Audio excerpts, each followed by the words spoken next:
live. Hello. It is Saturday, the 18th of March 2023, and I'm reading out of Scarlet Feather. It is a book written by Joan Grant.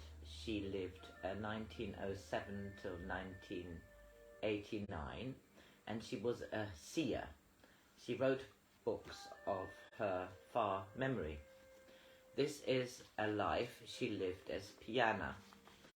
Piyanah and Raki, their cousins, they live in the thousands of years ago. This place a long time ago. They live somewhere in the West, but they're outcasts because Piyanah's mother, who raised them both, was strong enough to defy tribal customs. Her mother has passed away, and Raki's mother is no longer alive either, and they are with the tribe of the two trees. Nakachik is the chief, and Piyanah is his daughter. But he has given Piyanah's mother the promise that he will help the two of them to create a new tribe with joint chiefs of squaw and man. Brave and squaw, they're called braves here, the young men. Lots of ordeals have to be accomplished before you are a brave. Anyway, so we had a challenge for Piyanah in order to gain a red feather, and she has successfully passed this challenge, but the other person, her opponent, died. They're now back at the camp. She's about 17 or so. Torchlight. Watchfires were flowering in the dusk when I reached the encampment of the Yellowskins. It was one of the Yellowskins who died. I went alone between the carved poles of the entrance into the circle of silent people who waited round the bier of the youth whom they had hoped would lead their tribe after his father. The men were naked, their bodies smeared with white ash in sign of mourning. They stared at me, their eyes heavy with hostility.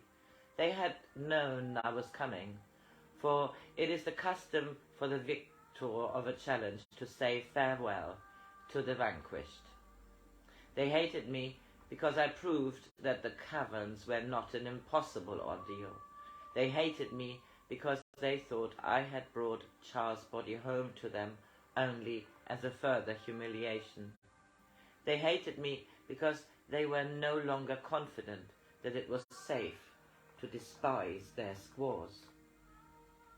Pine torches were burning at the head and at the feet of the corpse, at the left hand and at the right hand, so that that he would not go in darkness, whether he travelled to the north or the south, to the east or the west. The chief, his face was stone, stood beside his son. Slowly he raised his right hand in greeting. He would fulfill the courtesies due to one who had gained the right to join the feathered council of the future. But I knew he would sooner have cut off that hand than raise it in greeting to a squaw. If I spoke only the formal farewell that was expected of me, no one would ever know that I had killed Char, except Raki, and he would not tell even Nakachik, since I had decided that I must come to my own decision. The Yellowskins might kill me, claiming that it was just vengeance for the murder of a wounded man. But if I kept silent, I would always know that the integrity of which I was proud had only been strong enough to show a small flame in the darkness of the cavern, and flickered and died at the challenge of the sun.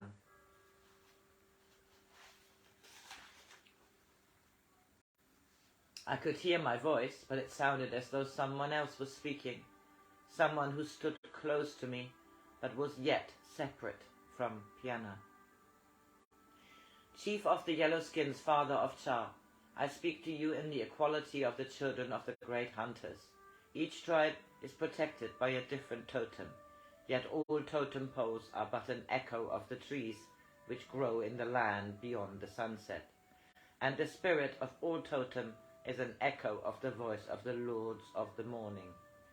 In this recognition, all totems are carved from the same tree, and all men are brothers.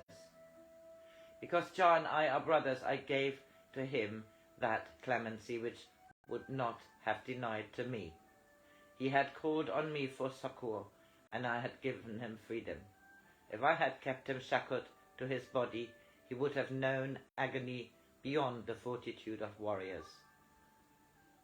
If he had lived to be old, the pride of Cha would have crumbled under the slow drip of pity, which is the only water he would have been given to shake his thirst. I asked the great hunters that I might judge with integrity, and when they answered, I asked that I might find within me the courage to set him free for the journey to their country. Water and rocks had crushed his legs and thighs, but it was a stone in my hand which crushed the bone above his temple. A murmur spread amongst the crowd, the watching crowd. Death, death, and to the woman who had killed Cha, death. Hatred was coiled like vipers in a circle around me.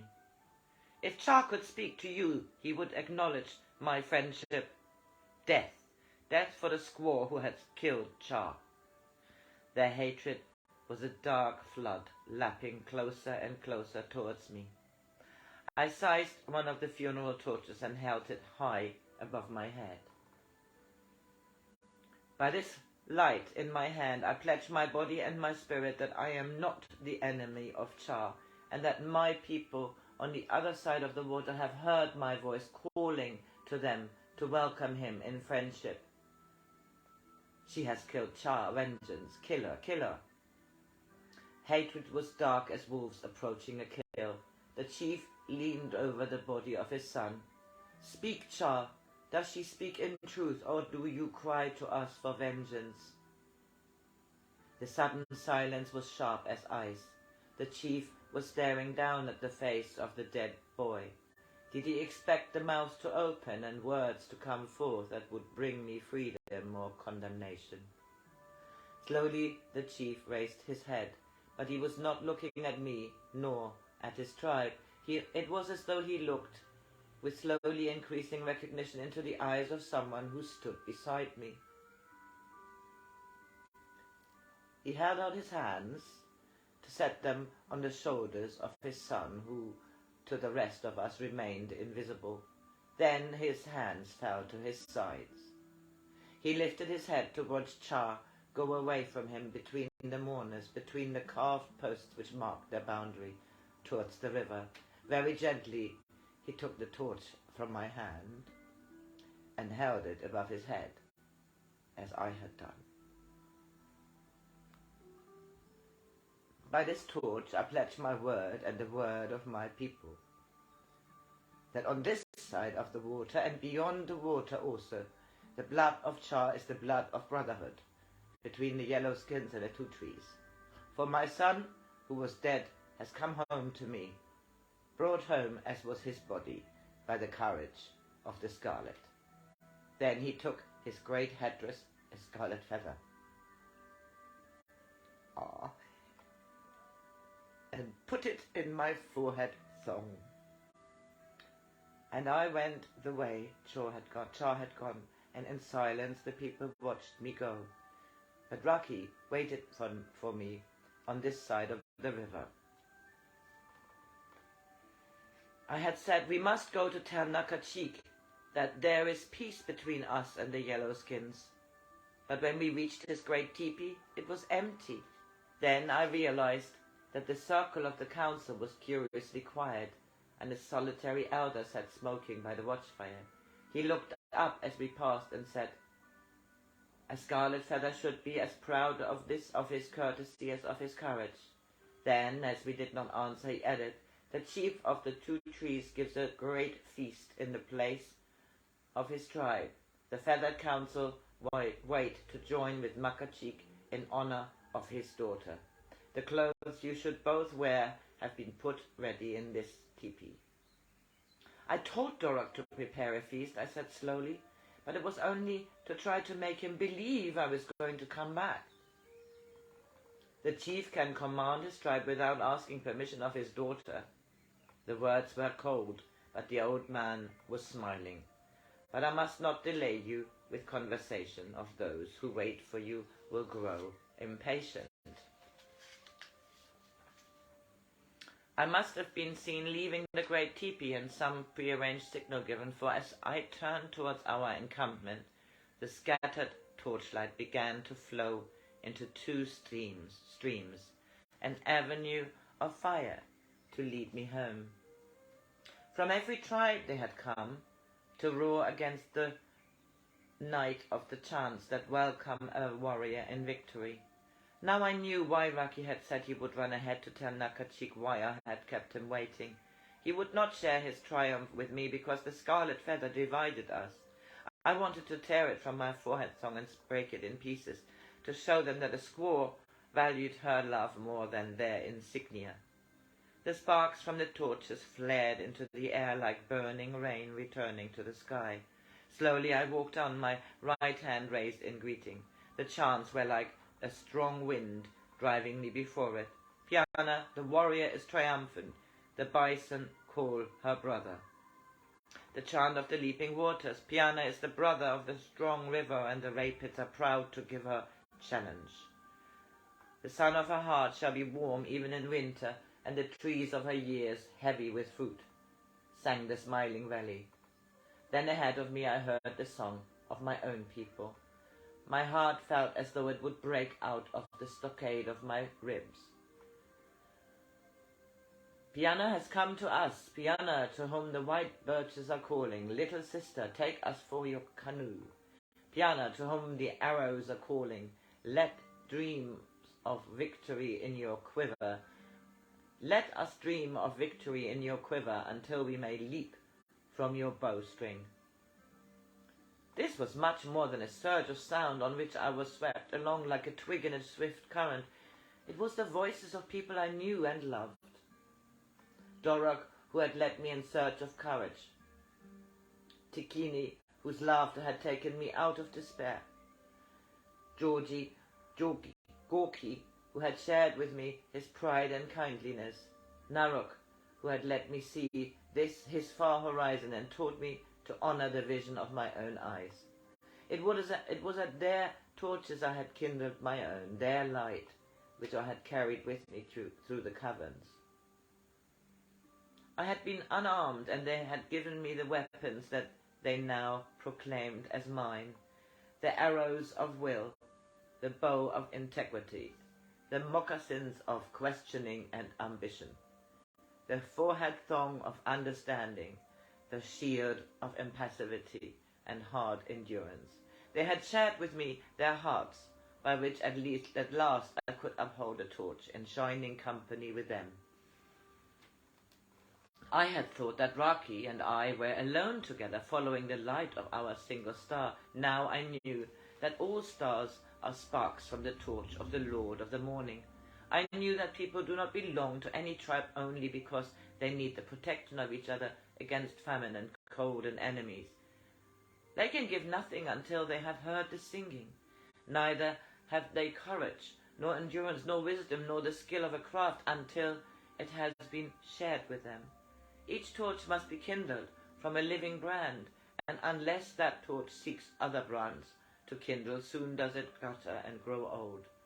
For so long I had fought to prove that I was not a squaw dependent on men, that I had forgotten that all men are dependent on mankind. I had been a drop of water, and now I was part of a great river. I had been a sapling stripped by the gales of winter, and now I was a forest.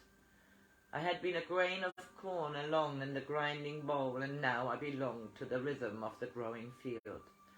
I had been alone because I had been too blind, too proud, too deaf to know the company which sings beyond the cold law of a tribe. The knowledge of the company stayed with me through the night of feasting. The chiefs were men of my father's generation, yet they were no longer remote, because they were proud with feathers. They were men who had shared the judgments of the council, and so could share more than mead and wild duck basted with honey. They could share laughter and humanity. The scarlet feathers and the braves no longer stared at me in hostility, for I had been accepted as one of themselves. Our women joined in the feast as equals, and this had not happened even in the memory of the ancestors.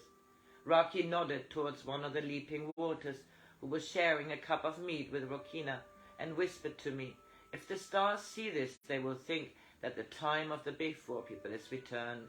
Tomorrow they shall see that women can do more than share mead." And this was so, for father agreed that our women could issue a challenge to 20 men from any other tribe with arrows and slingshot. Whether the women won, which they did 3 times out of 15, or whether they lost, they shared the sunset meal with their opponents, who, a moon ago, would have mocked anyone who had said they acknowledged a squaw as worthy to join in a contest with them. But this belonged to tomorrow, for Raki and I were still watching Rokina and the leaping water. "You're a man as well as a woman now, Piyanah," said Raki. You could lead a tribe alone." "No, Raki, I can do nothing without you. You know that, Raki. You must know it." He took my hands in both of his. "Of course we shall be together always. I only said that you could rule a tribe alone, but if the great hunters remember their own youth, they will never make it necessary." Soon it was dawn, and the chiefs were going back to the teepees of the council. The last of the torches were quenched, and those who drowsed with mead stirring in the grey light and slept on. Raki and I went down to the river, where he spread a blanket on the short, dry grass. We fell asleep as the sun was coming up over the hills, for we had promised Nakachik not to share a teepee. Have a good Saturday.